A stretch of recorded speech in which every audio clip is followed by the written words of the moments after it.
তারেক রহমানের ব্যাপারে একজন সমন্বয়ক বলেছেন যে উনি ছাত্রদের ভাষায় নাকি কথা বলছেন। প্রশ্ন হচ্ছে, দেশের সবচেয়ে গুরুত্বপূর্ণ রাজনৈতিক দলের সবচেয়ে সিনিয়র নেতার ব্যাপারে কথা বলার ক্ষেত্রে সবাইকে খুব সতর্ক হতে হবে। আসনাদ আব্দুল্লাহ থেকে শুরু করে সকল ছাত্র সমন্বয়ককে বলছি, তোমাদের এই আন্দোলনের সাথে তোমরা 3 সপ্তাহ আন্দোলন করো নাই।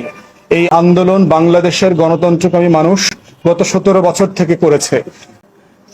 মেসি হঠাৎ করে গোল দিলে গোল হয় না, 11 জন খেলে মেসি বানাইতে হয়।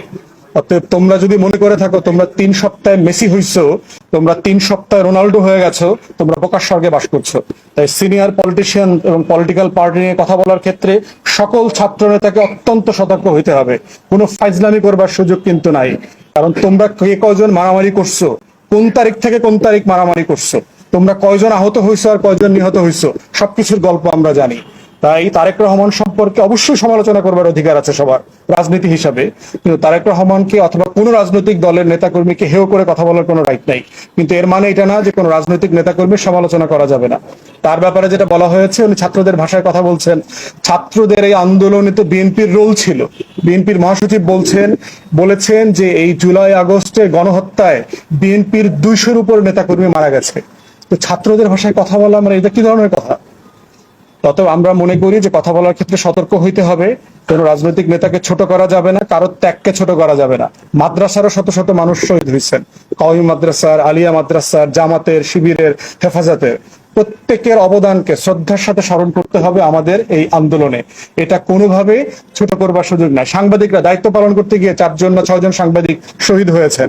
তবে প্রত্যেকের অবদানকে গুরুত্ব সহকারে দেখতে হবে। একক কোনো ভিত্তির উপরে আন্দোলন হয় নাই, এটা যেন সবার মনে থাকে। এই আন্দোলনটা সারা বাংলাদেশ মিলে আন্দোলন করেছে। 3 সপ্তাহে 3.5 জন এসে আন্দোলন করে নাই। ঢাকা বিশ্ববিদ্যালয় থেকে শুরু করে পাবলিক ইউনিভার্সিটির 19 জুলাই পর থেকে তেমন কোনো কন্ট্রিবিউশন নাই। এই আন্দোলনটা ক্যারি আউট করেছে প্রাইভেট ইউনিভার্সিটি, জাতীয় বিশ্ববিদ্যালয়ের ছেলেমেয়েরা এবং মাদ্রাসার ছাত্ররা। অতএব সেই আন্দোলনের ব্যাপারে সবাইকে অবদানের জায়গাটা শেয়ার করতে হবে এবং সবাইকে ন্যায্যতার ভিত্তিতে সম্মানের সাথে আন্দোলনের শেয়ার দিতে হবে। আমরা মনে করি এর বাইরের অন্য কোনো আলোচনাটা আমাদের সবার জন্য সুখকর হবে না। আমাদের মাথায় রাখতে হবে যে আমাদের সবার একটা কমন শত্রু আছে, সেটা হচ্ছে আওয়ামী ফ্যাসিবাদ। তারা চলে যায় নাই।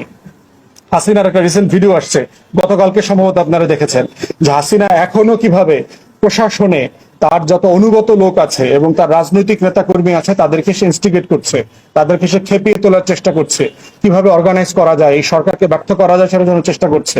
তাই আমরা যারা আন্দোলনে ছিলাম, আমাদের মানে ভ্রাতৃত্বের সম্পর্কটা যেন নিজেদের মধ্যে বজায় থাকে, এটা খুব জরুরি।